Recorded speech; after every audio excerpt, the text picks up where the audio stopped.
दिवा for unity महाराष्ट्रातला सर्वात मोठा दीपोत्सव, त्याचं नेतृत्व आमचे आदित्य कांबळेजी आणि त्यांचे सर्व तरुण सहकारी एकत्र मिळून एकात्मता आणि हिंदू समाजाच्या शक्तीचं प्रतीक म्हणून इथे हा कार्यक्रम अतिशय उत्साहाने दरवर्षी साजरा करतात।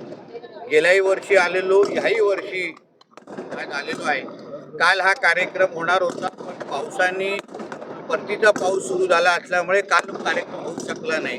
पण आज त्याच उत्साहाने, त्याच जिद्दीने जवळपास 2 लाख दिवे आज अतिशय सुंदर अशा गाण्याच्या कार्यक्रमाचा आस्वाद घेणार आहोत। एक वेगळा सर्वात मोठा दीपोत्सव दाखवण्याचा करण्याचा कार्यक्रम आज आदित्यजी आणि त्यांच्या सर्व सहकार्यांनी केलेला आहे। आज इथे कुठला आमदार किंवा मंत्री म्हणून नाही, एक हिंदू म्हणून माझ्या या सगळ्या हिंदू समाजाबरोबर या दीपोत्सवामध्ये उत्साहाने सहभाग घेण्यासाठी मी आवर्जून इथे आलेलो आहे। माझ्या चॅनलला सबस्क्राइब करा आणि बेल आयकॉन दाबा, जेणेकरून तुम्हाला माझे नवीन व्हिडिओ मिळतील।